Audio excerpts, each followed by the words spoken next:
Assalamu alaikum. This is me, Abdul Basit, your English instructor. I hope everything is pretty much calm and smooth and fine and you are enjoying your lives.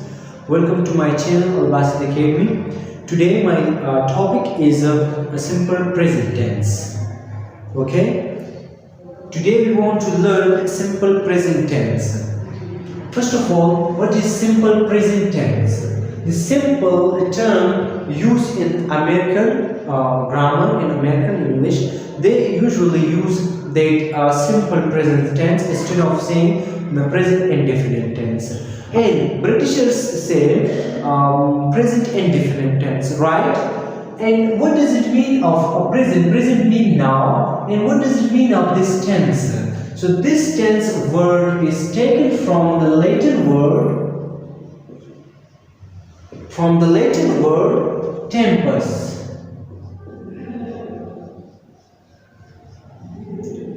And this tempus meaning is a time. So the tense meaning is the tense word taken from the Latin word tempus, and tempus meaning is a time. So what does it mean of tense? Tense meaning is a time. What is another tense? Like for example, today Ahmad is a tense. Today Ahmad is looking tense, right? But here this tense meaning is a time. Here this tense meaning is time, right?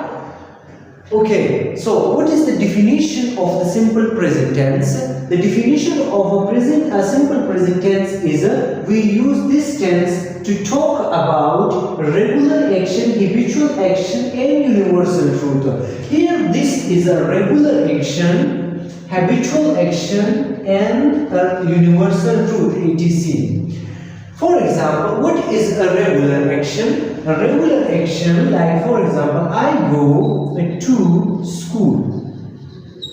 This is the regular action. Regular action means daily action, right? Another one is he smokes a cigarette. He smokes cigarette is a habitual action, right?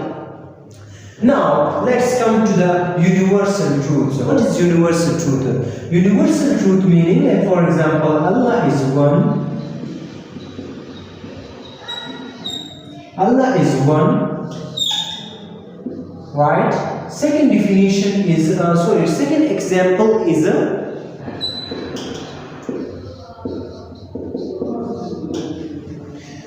this is a universal truth. That Allah is one, milk is white, grass is green, black board is black, right? These are the universal truths. The structures. We have structures of the simple present tense.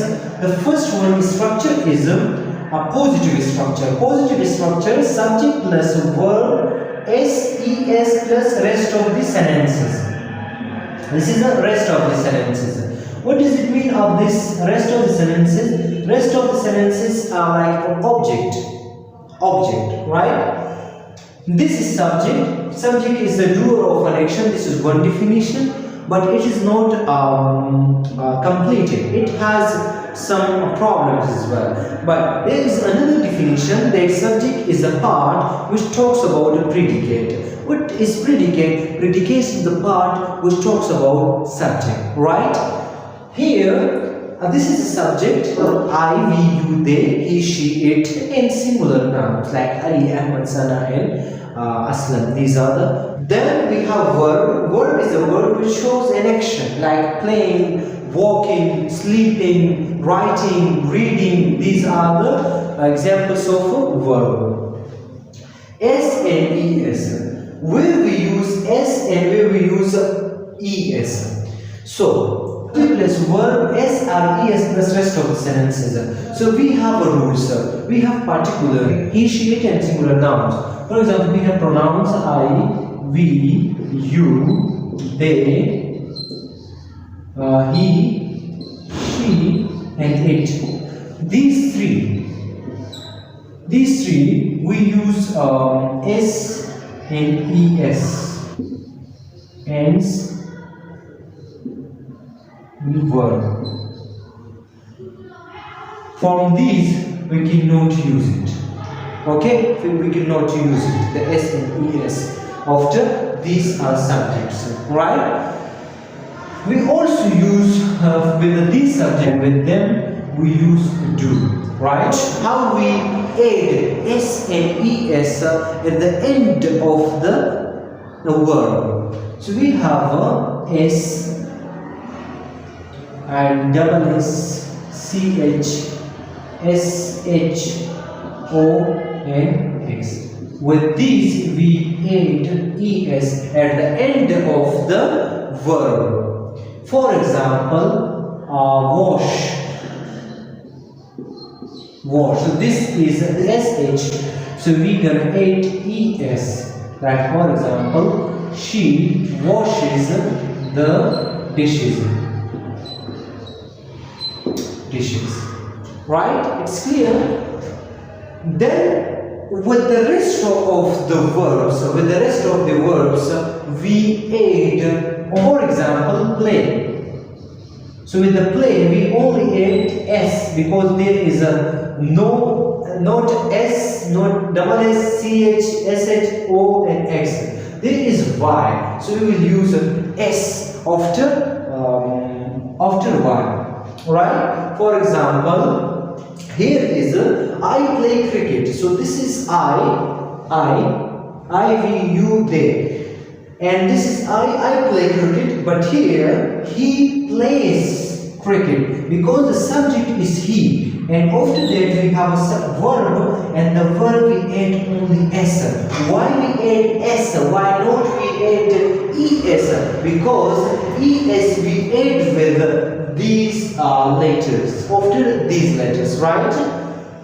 How we add ies? For example, this is easy. For example, if y followed by consonant,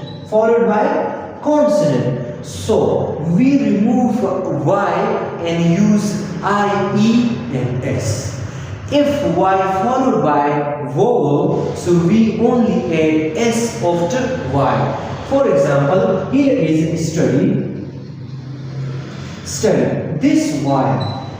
This y followed by consonant. This is a consonant, right? This is a consonant. So y followed by consonant. So we remove this y from here, and we will add I, E and S.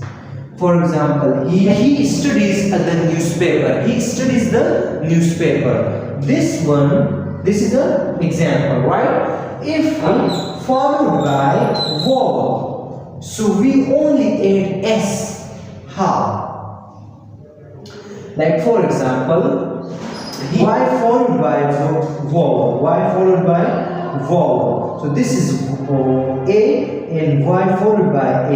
So we only add s after y. Right? This is clear. And now we have negative subject plus do, does plus not plus verb first form plus rest of the sentences.